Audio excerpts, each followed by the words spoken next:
That's it. All right, thank you so much. With that, we will get started. I'm going to turn off my video while we present so that way hopefully the slides will be a little bit bigger, but then Tiffany and I will turn our cameras back on for the question and answer session. Okay.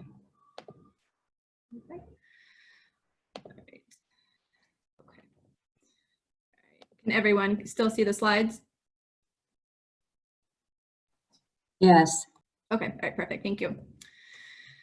So with the release of our Managed Retreat Toolkit, we sort of have to start back in thinking of why are we thinking about climate adaptation specifically, potential strategies for managed retreat. Probably not entirely surprising to this audience. Rising seas and increasingly frequent and intense weather events are leading many coastal communities to think about how best to protect their people, development, infrastructure, and coastal ecosystems from climate change impacts. The voluntary movement and transition of communities and ecosystems away from vulnerable coastal areas is increasingly being considered as a strategy for climate adaptation. In the face of unchecked climate change, the alternative in many places is what would be called unmanaged retreat, and the consequences can be devastating on many different levels. The first comprehensive online resource on managed retreat, GCC's new Managed Retreat Toolkit, combines legal and policy tools, best and emerging practices, and case studies to support peer learning and decision-making around managed retreat and climate adaptation. With the toolkit, we're not trying to say that managed retreat is always the best or will be a preferred strategy in a community, and it may not even just make sense. But with the toolkit, we're really trying to fill an informational void that we heard from practitioners about a need for more resources to support interdisciplinary and nuanced discussions around managed retreat, acknowledging that managed retreat is only one part of the adaptation solution set, and it will also be accompanied by protection measures, which are more traditional measures like hard armoring or levees, and also accommodation strategies to flood-proof and elevate buildings and other types of structures.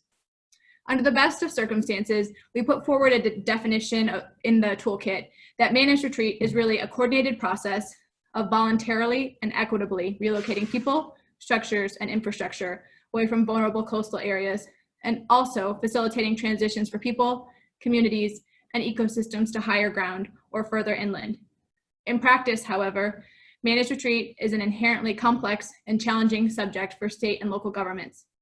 Everything in this toolkit, though, is really intended to make it easier for decision makers and the communities they serve to have really these hard conversations, but work together for the benefit of all.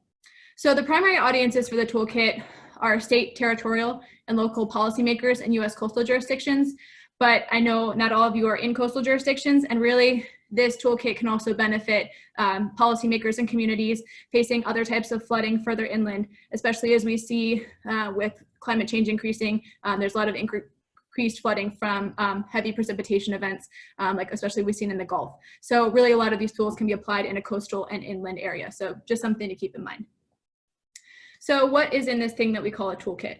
So the toolkit contains 8 total overall sections that present a variety of different legal and policy tools that policymakers can think about to potentially implement broader managed retreat strategies. Section 1 is an introduction that tells users how the toolkit can be used and how it's organized.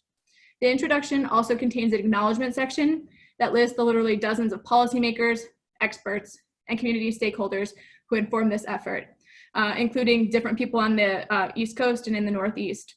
So I flagged that just as a point of reference for the fact that this toolkit and the resources that Georgetown Climate Center develops were developed by policymakers for policymakers, so they're not developed in a vacuum, and they're a living resource that we'll continue to iterate on with policymakers to make sure that it has up-to-date information and sort of holds the tried and true best and emerging practices that are out there.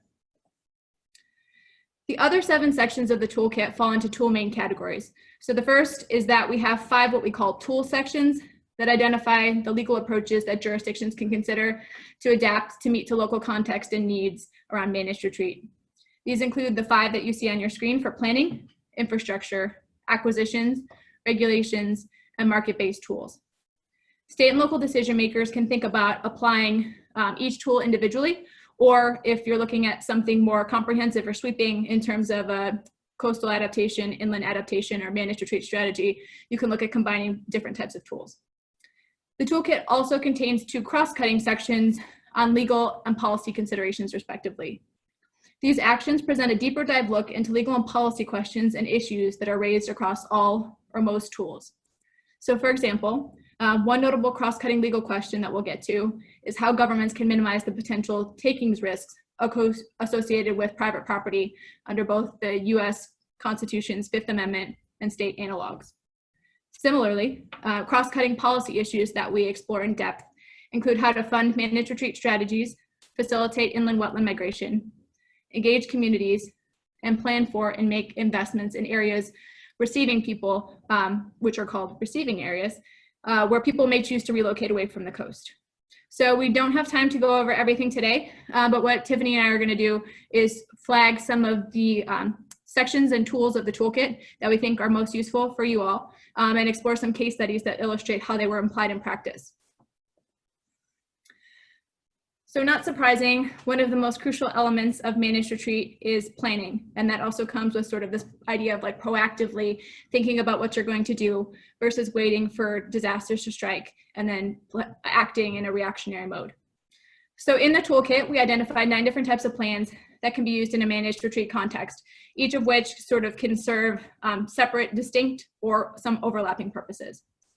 Planning will be a critical component of managed retreat strategies for many reasons, including how plans can serve as a useful organizational and implementation tool, how they can be used to elevate and encourage proactive discussions about managed retreat. Plans can also support the phasing of actions over time, especially with managed retreat. I think that's really important to think that it's not necessarily a one and done action. It could be something that's phased over 10, 20, 30 years as climate impacts emerge in communities. And also plans can promote community participation and support.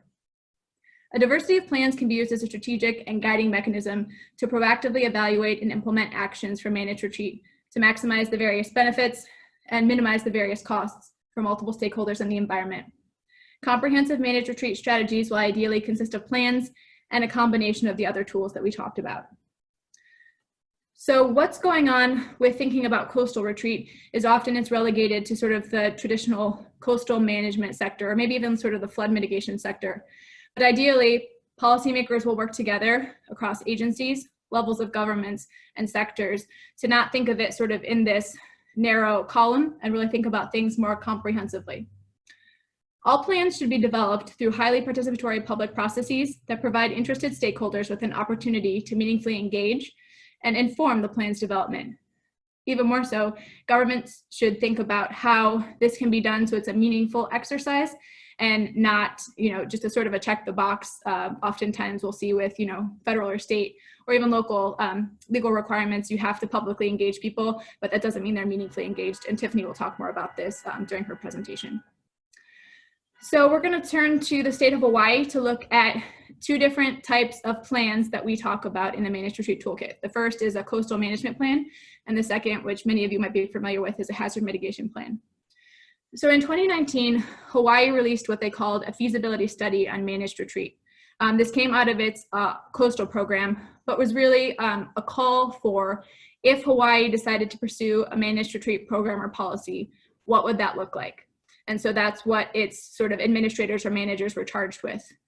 In that process, however, the state quickly realized that saying that Hawaii would come out of this with conclusive recommendations of what they would do was really putting the cart before the horse. And they needed to do a lot of work to understand what managed retreat would really look like and what would the impacts be in Hawaii. So this feasibility study sort of documented the process that Hawaii took to sort of look at those different aspects of things. They first conducted a domestic and international literature review to see how different tools and case studies might apply in Hawaii.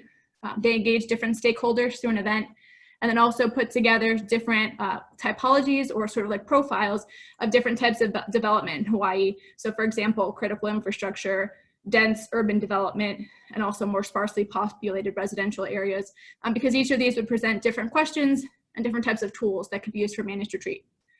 In the feasibility study, the state really comes to the conclusion that it's not time for Hawaii to necessarily make a decision on managed retreat, but additional study, even beyond this feasibility study, is needed, including to continue to engage with stakeholders in this, again, sort of really challenging and complex decision, and also to look at potentially funding pilot projects, and again, these different areas, to see sort of what tools might work best where. In addition to the feasibility study, Hawaii also shows examples of hazard mitigation plans that incorporate elements of managed retreat. The City and County of Honolulu and also the State Hazard Mitigation Plan analyze climate impacts as a part of the hazards and vulnerabilities they face. And they also identify managed retreat strategies such as buyouts as a tool to sort of mitigate those risks. In addition, in the State Hazard Mitigation Plan, it also notes the feasibility study on managed retreat that came out of the state's coastal program. So what does all of this mean? First, to me, it shows that through a vertical integration from the county to the state level, when disaster recovery monies are available or through FEMA's new Building Resilient Infrastructure and Communities program, there are opportunities for the state and the county and the city to be able to work together to potentially implement managed retreat strategies if that's available because they proactively plan for it. Second, I think there's also horizontal integration at the state level because it shows that there's communication between at least the Hazard Mitigation Office and the Coastal Management Planning Office. And so this is important sort of for that same question of coordinating funding, but also there could be opportunities for funding through NOAA or other agencies that they could work together with the Hazard Mitigation Office. So again, it's really important for this coordination and proactive planning to really implement effective managed retreat strategies. The next set of tools that we talk about in the toolkit specifically relate to infrastructure and really publicly owned assets compared to the other tools really deal with structures or land under private ownership. And also this section of the toolkit primarily focuses on roads, even though there's other types of infrastructure, given that so much of the study of this area so far has really only been focused on roads and bridges compared to other types of infrastructure, but we hope that will expand in the future, and we also look to build this section out more in the future. There are 3 subsections that you see on your screen, and in organizing the infrastructure section, it emphasizes the importance of really looking at phased approaches to infrastructure adaptation and making these decisions in the broader context of other land use decisions. So the previous planning discussion that we talked about really ties into here. Coastal roads in many areas are experiencing worsening impacts from climate change and sea level rise, including more frequent tidal flooding, erosion, saltwater intrusion, and storm surge, all of which can damage and affect the structural integrity of roads. Ultimately, this causes public safety concerns, can create traffic delays, and affect access to neighborhoods, goods, and services, and really strain local and state maintenance budgets significantly in some areas. In choosing an appropriate strategy to address these different types of risks, infrastructure agencies will want to have an understanding of the specific risks to their coastal infrastructure and will need to access data and resources to help with applying this information. Relocating public roads, or even disinvesting altogether, which would mean thinking about reducing maintenance or levels of service for roads, or potentially abandoning them, so that way you would switch from publicly owning roads to having that ownership transfer to private abutting property owners. These different strategies together can provide long-term solutions to these challenges, but of course come with a number of different practical, financial, and legal considerations, as well as concerns relating to the effects they might have for communities and surrounding environments. These decisions are necessarily linked with other land use considerations, and these conversations around managed retreat should occur together, hand in hand, that really consider the implications for both public infrastructure and private property.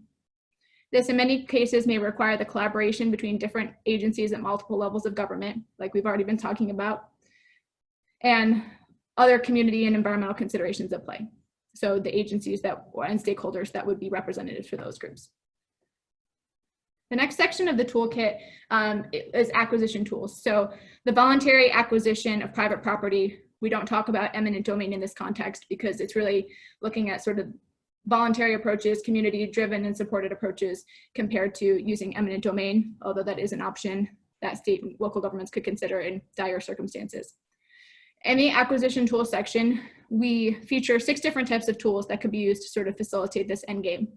We're going to talk about voluntary buyouts, land swaps, and leasebacks.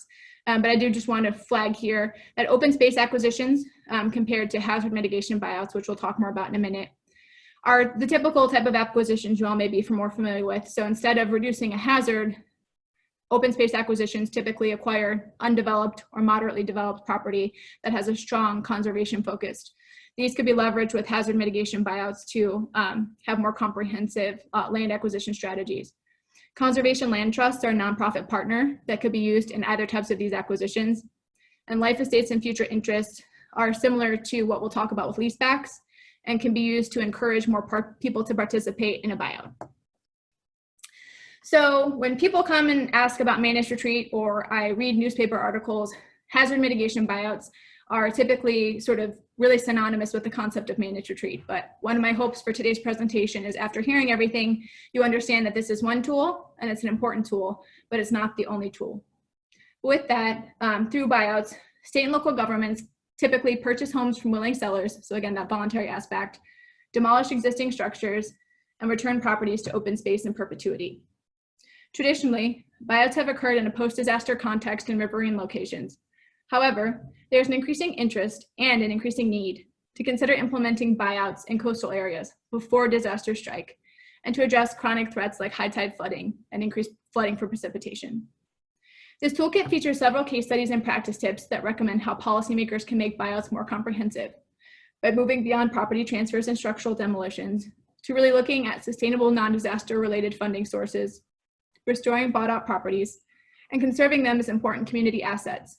And most importantly, engaging communities throughout the entirety of these processes and implementing strategies that can minimize the social and economic cost of buyouts, like by providing financial relocation assistance, for example.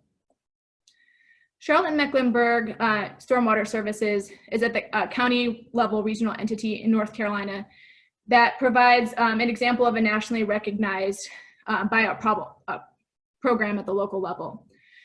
Charlotte-Mecklenburg conducts buyouts in both the pre and post-disaster context by primarily using local stormwater fees to be able to fund buyouts outside of FEMA or HUD disaster recovery funding.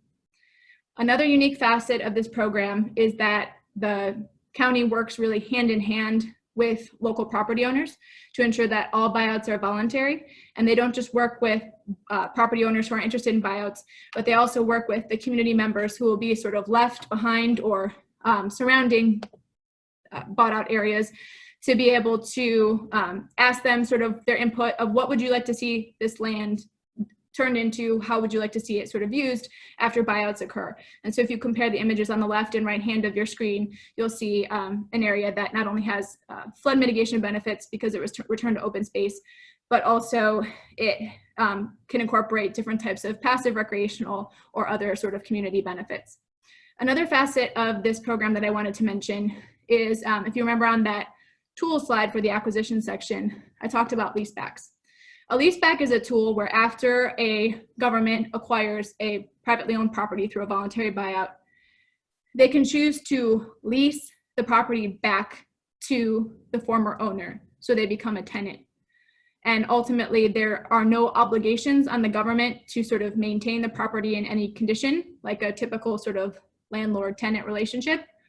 So why would somebody want to do this? So in this instance, Charlotte-Mecklenburg serves as an example of how leasebacks can be used to encourage more people to participate in a buyout process. Occasionally, when they look to sort of purchase properties on a neighborhood scale, there are some property owners who may not want to or may be unable to participate at that point in time. Like maybe somebody who's elderly who wants to stay in his or her home until he or she decides to leave or go move with family, or maybe people just need a little bit of extra time to be able to move. Charlotte-Mecklenburg uses leasebacks in a limited number of circumstances to work with property owners to meet them where they're at, so that way they can have buyouts, but give people a little bit of extra time where they need it. And so this is an example of how policymakers can work with communities, but still sort of achieve broader term flood mitigation benefits by working with communities directly. The next type of acquisition tool we're going to talk about are land swaps. So land swaps is an exchange, or really like a swap of title, between two or more property owners. This acquisition tool typically centers on or involves an exchange of property in kind, and doesn't typically involve an exchange of money. So where governments potentially have a lot of land, but maybe are short on cash, this could be an opportunity to sort of think creatively. Land swaps can really take a diversity of forms, involve different numbers of acquisitions and different types of property owners, and be complex, but they also can provide an effective means of effectuating retreat, particularly on a larger scale. Governments that own public land, including vacant lots, could consider land swaps to implement retreat for different purposes. So in a managed retreat context, the toolkit talks about sort of two main ways that land swaps can be used. The first is that land swaps could help facilitate inland wetland migration and ecosystem conservation, where policymakers look to acquire priority migration corridors and also large contiguous areas of upland property where ecosystems that are migrating inland would need sort of space to be able to sort of establish and be conserved. In addition, governments could think about using land swaps to facilitate affordable housing transitions away from vulnerable coastal areas that are experiencing sea level rise, flooding, and land loss by acquiring higher ground that's capable of supporting safer, thriving communities. So we're going to talk about a case study example that features the second example of how land swaps can be used. Resilient Edgemere is a community in Queens located on the Rockaways. Prior to Hurricane Sandy, the community was in need of economic development opportunities. New York City owns a lot of vacant lands there. In addition, it was consistently affected by high tide flooding. It was also then significantly damaged by Hurricane Sandy, and then it sort of made it a prime location for the city to work with the community to develop a long-term vision or plan for the area that was called Resilient Edgemere. Resilient Edgemere looks at building long-term social resilience across a variety of factors and areas, but one piece of this larger plan looked at how the city could help facilitate transitions away from the vulnerable coastal areas sort of that you see in the short-term vision at the top, and sort of turn it into green space and help people get to sort of safer areas further inland. To do that, the city pursued a land swap with some residents in the most significantly damaged area after Hurricane Sandy, and basically switched title from their privately owned home along the coast to a city-owned lot further inland that was a vacant lot, and they built them a more resilient home there. This is a great way of how the city was able to leverage in-kind exchanges of property compared to funding, but also really helped to keep people local and gave them an option to stay within their community, whereas a lot of buyouts may have people relocating elsewhere. And this also really helped the city to maintain the local tax base, which is a crucial element and also one of the points that often detracts policymakers from engaging in managed retreat. Moving on from acquisition tools to regulatory tools, we look at 4 specific tools in the regulatory tools section. This is not exhaustive of where the toolkit could go in the future. Living shorelines can be used to help maintain shorelines to potentially prolong retreat decisions in certain areas, but they can also be used to help facilitate the inland migration of coastal ecosystems. Setbacks and buffers serve a similar type of function. Development permit conditions, the specific context we look at in the toolkit, looks at how development or redevelopment permits can include conditions where when property becomes unsafe or is no longer able to stay in place, as a condition of these permits, private property owners would have to remove them when a certain event happens, like, for example, maybe a minimum beach width gets to a certain point and then has to be removed. So that's an option to think about.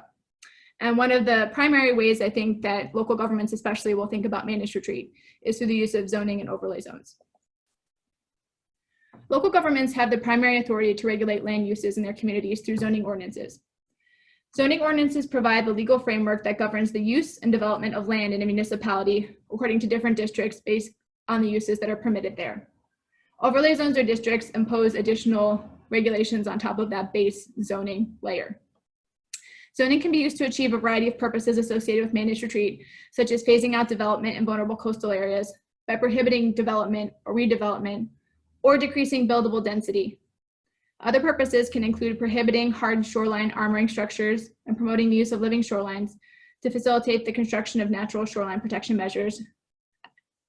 By integrating zoning and long-term comprehensive planning documents, it will be important for, again, policymakers to think comprehensively so that way they can establish clear expectations in their local comprehensive plans for investments that support managed retreat decisions, and also to think about creating durable legal frameworks that can potentially minimize takings risk from private property owners, because the plans will put private property owners on notice of what types of development restrictions or regulations will apply in their area. Yankeetown, Florida is a small town with a lot of salt marsh and forest that depends on ecotourism. The city used a overlay zone that they call the Natural Resource Adaptation Action Area, and it covers about 88% of this rural municipality to really look at prioritizing the siting of development outside of marsh and forest migration corridors, and think about sort of creating more sustainable development. The updates for this overlay district were included in the city's comprehensive plan and also its development ordinance to minimize development in these important areas to preserve these ecosystems as climate changes. Another type of tool we talk about are market-based tools, and these are really thinking about how governments can use financial incentives like transfer of development rights programs or tax credits to encourage people to move away from, protect, or relocate structures on areas of the coast that are identified for open space preservation or conservation. In addition, governments can think about using these types of tools to increase density in higher ground or inland, urban, or suburban areas. States, municipalities, and communities from across the country have expressed to us an interest in using market-based tools to facilitate managed retreat. However, through our work, we've really found that there's not a lot of states or communities that are actively using these tools yet for a variety of different reasons, but one I'll briefly illustrate. So in the context of transfer of development rights, a TDR program is where a regional or local government will generally designate two different types of areas. One is called a sending area, where they want to discourage future development, and so they'll monetize private property owners' development rights and have those shifted to what they call a receiving area, where a government would want to increase development, and people in those areas would purchase those development credits from the sending area to be able to, for example, maybe increase the number of developable units of a multi-unit building they're building. Traditionally, sending areas have been thought of as sort of rural areas where governments want to conserve open space and working lands, and receiving areas have been thought of as more urban areas. In a managed retreat context, those sending areas aren't necessarily rural, but are often coastlines where development is expensive and it's highly coveted. And sort of the receiving areas would be further inland areas that may be dense and buildable, but may not have sort of that same market value that coastal areas will have. The key to a TDR program is developing market incentives that really allow the market to function on its own without management. But in this sort of like reverse sending receiving area concept, it might be harder to set up those market incentives. So this is an area where I think state and local governments will have to look to innovate. The cross-cutting legal considerations section really breaks down what are the primary questions policymakers thinking about retreat would have to consider if they're pursuing these types of decisions. Some of that will depend on tools. Some of that, again, is sort of this cross-cutting element that cuts across them all. We don't have time to sort of do a deep dive into this chapter today, but I do want to flag, as I mentioned previously, takings is one of the primary barriers we see to policymakers potentially considering managed retreat strategies. While it is an important consideration policymakers and communities have to think about, as long as policymakers look to make sure that property affected by like a regulation maintains some economic value, and a government is clear in articulating its purpose for doing what it's doing and has a reasonable purpose for that, the potential for takings risk is significantly reduced. So the takeaway from this is policymakers shouldn't necessarily view takings as an outright barrier to considering adaptation and managed retreat strategies. And you should involve lawyers early in these types of discussions so that way you can help create more legally defensible decisions. The final section that we'll look at briefly is the cross-cutting policy considerations section of the toolkit. Funding will be a key element for any managed retreat strategy, especially those involving acquisition tools. And so this section looks at both federal, state, and local pre and post-disaster sources that could be applied here. The wetlands migration section looks at sort of what we've been talking about in the context of some of these tools in more depth. And then community engagement, equity, and planning holistically for receiving communities. While managed retreat tools and strategies will inevitably vary based on local context, it's very clear throughout all of the work that we've done that these decisions must be community-based, driven, and supported across the board. It will be important for state and local governments everywhere to design and implement equitable community engagement and adaptation approaches. This will be particularly relevant for the development of laws and policies affecting frontline communities in both coastal and receiving areas. State and local governments can start engaging communities by equitably fostering discussions about managed retreat at the outset of climate adaptation and resilience discussions. While managed retreat will not always be the best or preferred strategy in every location, government should encourage proactive discussions now to avoid precluding the consideration of managed retreat and the potential implementation of viable and less costly or disruptive adaptation alternatives. So what all of this is trying to say is that managed retreat should ideally be brought up at the same time a community is talking about adaptation, rather than having it being punted to a post-disaster reactionary measure. Before convening these discussions in any form, however, it's really important that governments work with communities to build trust where it doesn't already exist. Additionally, governments can think about working with communities and community-based organizations, especially in economically and resource disadvantaged areas, to identify and provide these communities with the tools and information that they need to take action and include the community as a partner throughout this entire process. Governments also have to design and structure these processes in authentic and meaningful ways so that way it's not merely a checking the box exercise. So one example of thinking about how this could be integrated into a process brings us to Hampton, New Hampshire. There's an ongoing adaptation discussion in the community that was spurred by a local conservation organization called the Seabrook Hamptons Estuary Alliance.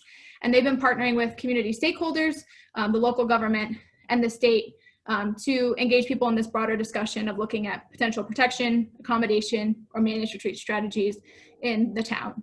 As one part of this broader effort, the group initiated a survey about potential adaptation options that again sort of runs the gamut of things with residents to see sort of where may the town want to go in terms of investing and planning for climate adaptation. When asked about a buyout or managed retreat program, as you can sort of make out on this screen, residents really cited concerns about such a type of program, but the majority of residents who were surveyed agreed or strongly agreed that this type of program would reduce risk to residents, help the town, and the benefits of taking such an approach would outweigh the costs. The results of these efforts are being used to inform an ongoing local comprehensive or master plan process in New Hampshire to plan for coastal hazards. The last thing we'll talk about is thinking about this concept of receiving communities. So you heard me sort of alluding to this earlier, especially in the context of transfer of development rights programs. Receiving communities, however, as we talk about it in the toolkit, has a broader understanding to really refer to locations where people are relocating in response to coastal hazards and climate impacts. Receiving areas can technically be located within a person's same municipality, like we saw with the Resilient Edgemere example in Queens, or it could be in a different municipal, county, state, or national jurisdiction. While the geographic characteristics and land use patterns of individual receiving communities will inevitably vary, they will ideally be located at a higher elevation or further inland, away from vulnerable coastal threats, to at least, at a minimum, make people better off from a reduced physical risk standpoint. As a threshold matter, it's difficult for policymakers to identify true receiving areas, primarily based on insufficient data to sort of track population shifts and sort of changes in economic demographics away from many locations. Where policymakers, though, can sort of identify what we would consider a true receiving community, though, it's really necessary for them to think about making proactive planning and investments in these areas so that way they can support affordable housing development, infrastructure development, and other critical services like schools to meet an increasing population need. States and communities should work together to develop these ideas to facilitate better transitions for people who may be relocating to an area. The last example I'll talk about takes us to Louisiana, where the state and a local foundation called the Foundation for Louisiana have been pioneering an effort to address managed retreat in a state where rising sea levels and riverine flooding are already a clear and present danger. The state partnered with the nonprofit that I mentioned, and also communities and a diverse set of other stakeholders to implement LA SAFE, or the Louisiana Strategic Adaptations for Future Environments Program. So that one's a mouthful. So most just call it by LA SAFE. Because following Hurricane Isaac, in 2012, this was really developed to support disaster recovery efforts in coastal communities.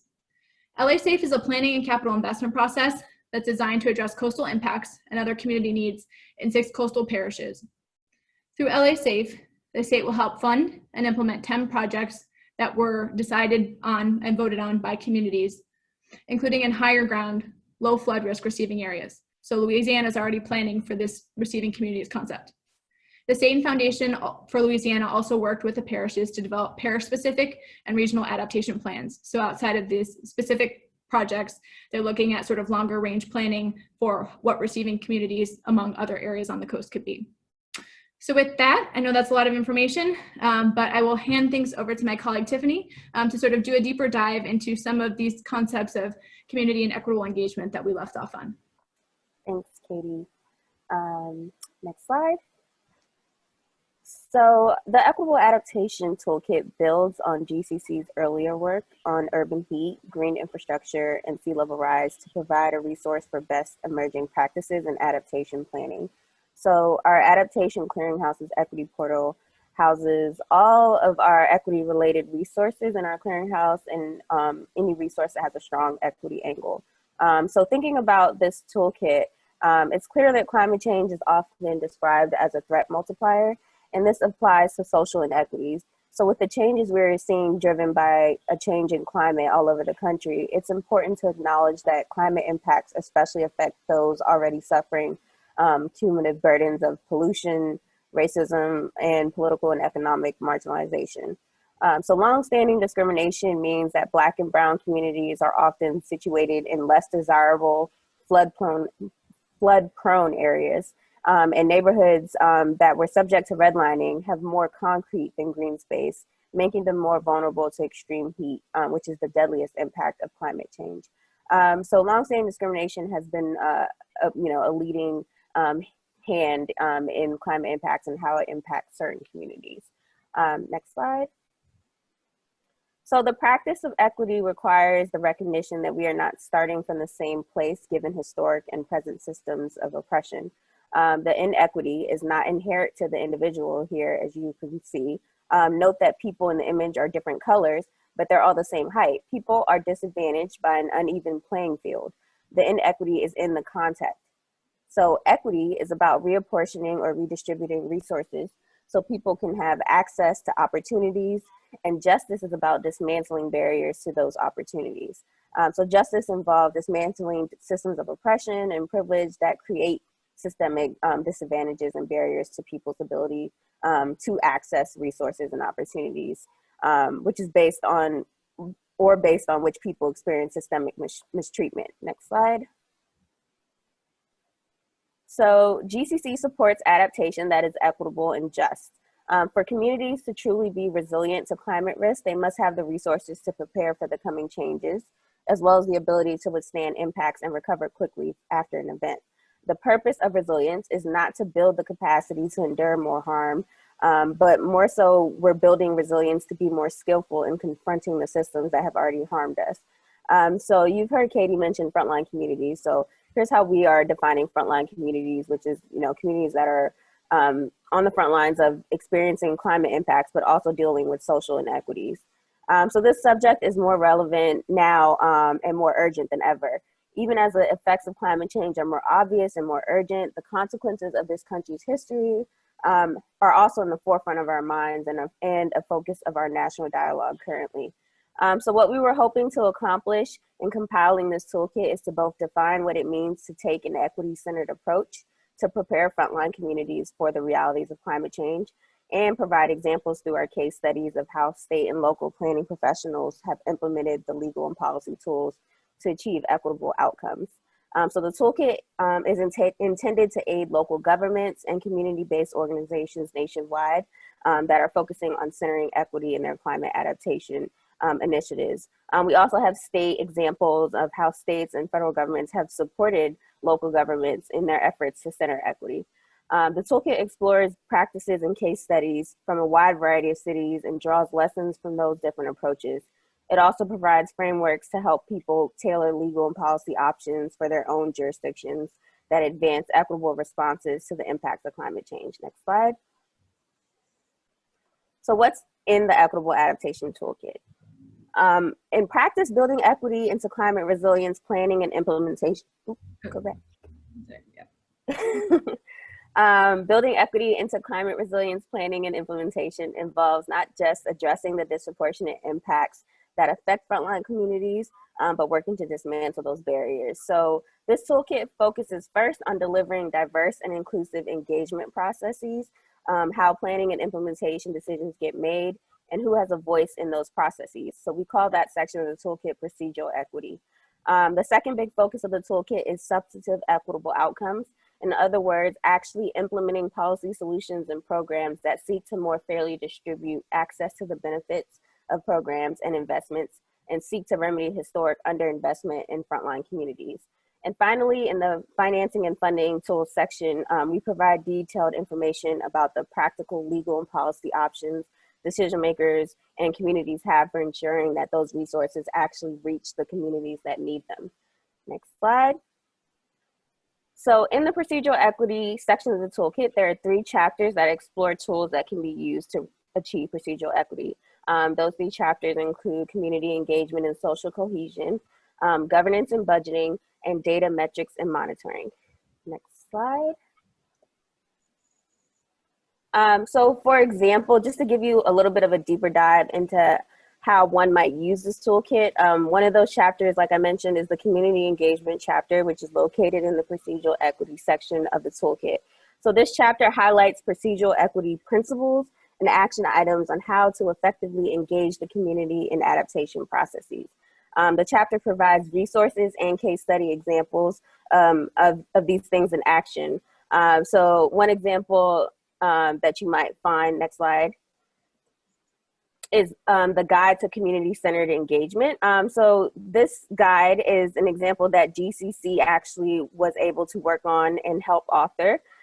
So basically, in the District of Columbia, GCC and the District Department of Energy and Environment, we were able to engage the community in a year-long community engagement process to address flooding in far northeast Ward 7 of DC. And we synthesized all the lessons learned from that community engagement process into a guide that you guys can find in the toolkit as well as on our Adaptation Clearinghouse. Next slide. So moving on to the equitable adaptation solutions piece of the toolkit, there are 7 chapters that explore equitable outcomes under this certain climate adaptation subject areas. So each chapter here also includes 4 to 5 legal and policy tools. For each of those tools, the economic, equity, environmental, legal, and administrative considerations are explored. And then there's also a lessons learned section for each tool, followed by 2 to 4 case studies or resources representing best and emerging practices, displaying the implementation of each tool. So today I'm gonna highlight a few chapters and a few case studies to give you a flavor of the kinds of resources that we included and how this resource can be helpful and useful to practitioners like yourself. Next slide. So natural resilience and green space access is one of those solution chapters.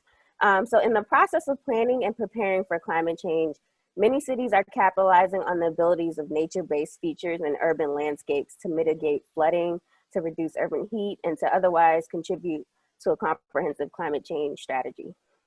The natural resilience chapter of the toolkit addresses how cities and their partners can promote investments in natural resilience, improving the ability of the urban natural environment to absorb and recover quickly from stresses or disturbances, while also bringing about many other environmental, social, economic, and health-related co-benefits to the surrounding communities.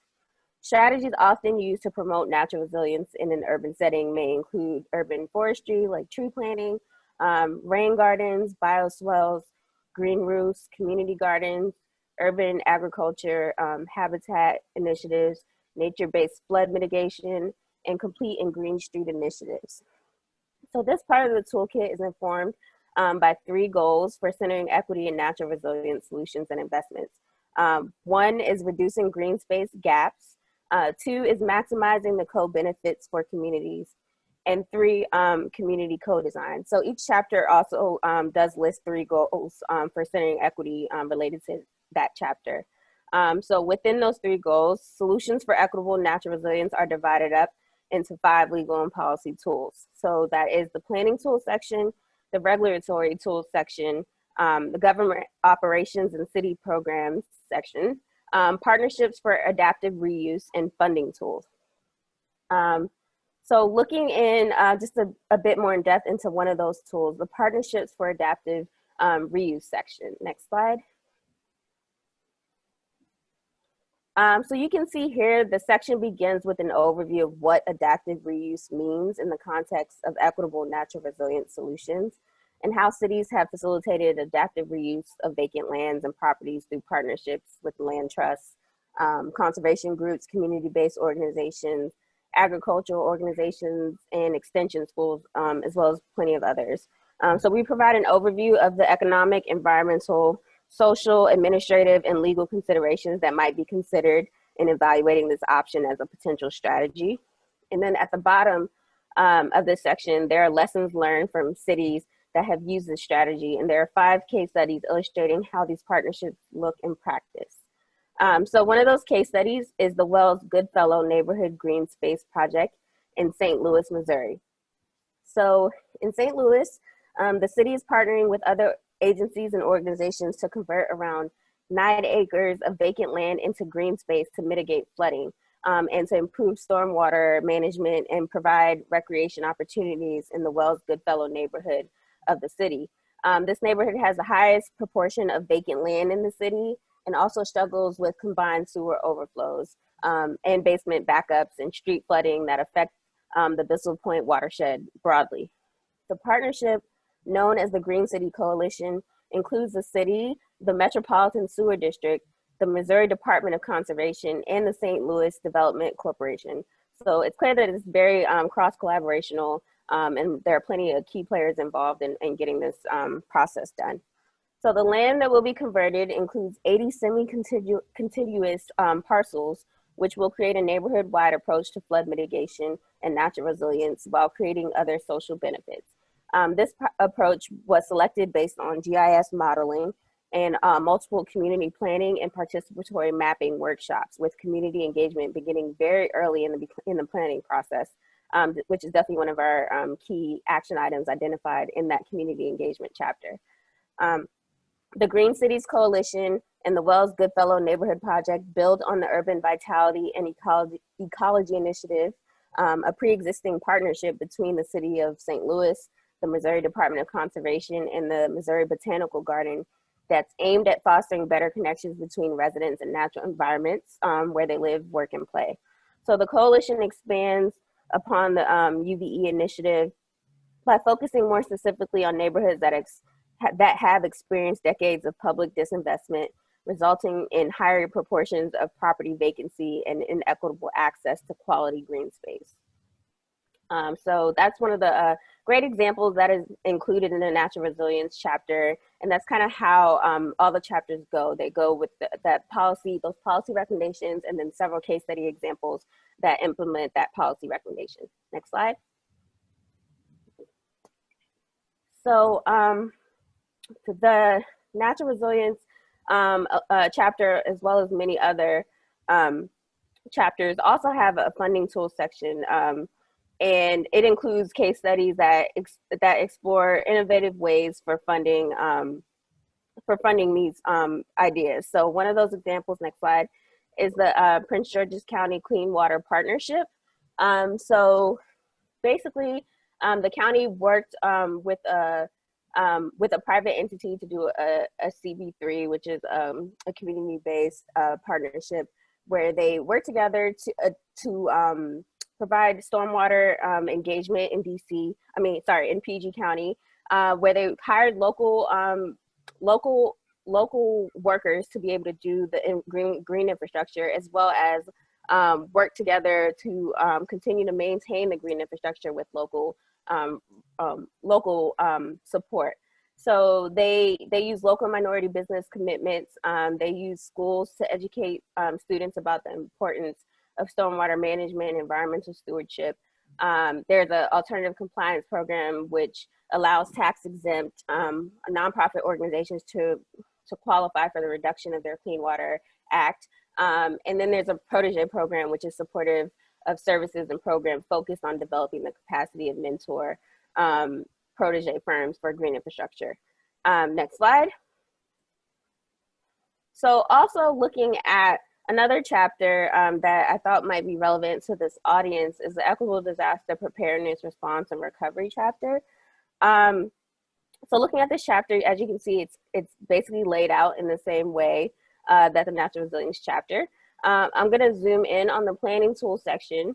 And under that section, we're going to talk about the Baltimore Disaster Preparedness and Planning Project. Next slide.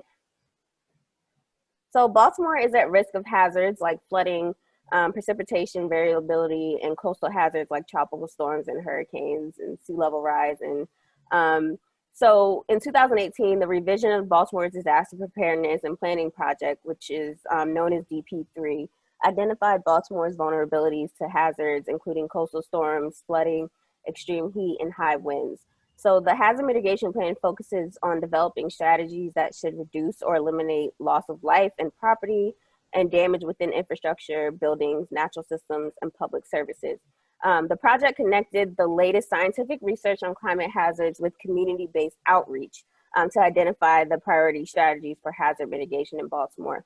That's why this example was included in the equity toolkit, because basically the updated plan also added a strategy subcommittee consisting of agencies responsible for implementing the actions and an equity and outreach subcommittee to engage community members with an equity framework for residents most vulnerable to those natural disasters.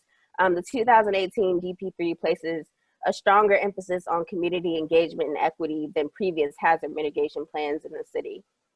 The DP3 offers several specific strategies to increase social equity in Baltimore, such as prioritizing and retrofitting and increasing the resiliency of public housing units in the designated flood areas and other high-risk areas. Also, prior to hazard events, identifying lead contacts, serving vulnerable populations, and coordinate actions to maximize strategy and information sharing, and also given increasing premiums, identify programs and grants that assist citizens in purchasing flood insurance and making flood-proofing changes. So that was another example of a city prioritizing community engagement and equity in their hazard mitigation work that can be applied and learned from in other cities. So, so next slide. So basically, while there's much that we can still do to limit its scale and impact, we are including over 100 case studies in this toolkit so far, and it's an online resource. So we've added resources literally since the day that we launched in July. We've already added 20 more case studies. So it's ever growing, and will always grow with more examples as people use this toolkit to implement their own changes. We will always add to those examples. And if you guys have any ideas of case studies and policies that are a good fit for a lot of these chapters, definitely please let us know. Wow. So does that end the presentation? I just want to make sure. Yes. Yes. Okay. We are done. So gosh, thank you so much. That it's obvious by the speed with which you have to go through these slides that there's so much there on the Georgetown Climate Center's website. I know I spent over an hour one day just, at the end of the day, I was kind of brain dead, and I thought I need to check this out a little more. And it just frustrated me because I knew I was going to have to spend a whole day on that site just parsing out all of the resources that you have there. And just, so there were a number of questions. I'm going to ask two, one each of Tiffany and of Katie, just in light of the time. So this one's for Tiffany. And it's kind of hard to put this into the right words, but I guess there's some frustration expressed about frontline communities that go through these processes, like, for example, the St. Louis Green Space Project, and these neighborhoods become mitigated, they're safer, they're more beautiful, they become more valuable, and then guess what? They become gentrified. And so there's a lot of frustration about that, and just wondered if you had any thoughts about what communities can do so that the original residents and the original programs and organizations that were there from the beginning can remain there. Is there anything communities can do about that? Absolutely. So that was one of our biggest barriers in thinking about this toolkit. So we actually ended up adding, there is a chapter on resilient affordable housing and anti-displacement and gentrification, because it's clear that, once you put all these natural infrastructure and any solution to climate change, and the community is just open open ground for gentrification. So with that, in that chapter, I would definitely encourage you guys to explore it, but we look at community protection agreements. We looked at regulatory tools for maintaining affordable housing and maintaining housing stock. We look at planning tools for housing, community land ownership, and community land trust. So there are definitely some ideas and examples out there for how to make sure that the communities that are living through these disasters get to stay in the communities that they help to see out and help to see improve. So that chapter is definitely the place to go to see those examples, although that was, I would say, one of the hardest subjects to grapple with because it's rampant and it's in every city, and it's really hard to do things to stop gentrification, but there are some legal and policy tools that are helping that we've included. Okay, good. That's definitely something to check out. Thank you. And then for Katie, there were a number of questions about receiving areas. So a couple of them were, one was, is there a way for, well, I guess it all revolves around preparing the communities or the neighborhoods that are going to be receiving areas. So whether it's a community in the coast that doesn't have any land left and maybe wants to work with a neighboring upland community to be a receiving area, have there been any examples of that? Or one of the other questions was about what are some best tips for engaging the residents themselves of a receiving area to be a receiving area. And then with regard to that, there was another kind of a little bit different question about, with climate migration that we already see has been happening for at least a decade, and it's apparently ramping up. Again, somebody has to receive these folks, and I'm not talking necessarily about nation to nation, although that's already happening too, but what can you tell us about the best way to work with potential receiving areas so that everybody's happy and nobody's, you know what I mean? Great set of questions, and part of that also builds on the considerations of the previous question for Tiffany in terms of looking at how can you prepare areas to receive people who are maybe relocating away from vulnerable coastal or flooded areas, but also not displace the people that are already there. So that's one important thing to think about. So when I put forward the definition of receiving communities, as I mentioned, that can mean a lot of different things and be a lot of different places. But for the most part, I think more receiving communities that we're seeing or experiencing are going to be on more of like a local scale. So within a given municipality or within a given county, or sort of be on a regional basis. So municipality to municipality or county to county, because it's going to be easier, one, to sort of potentially track data that way to see where people are moving, where businesses are moving.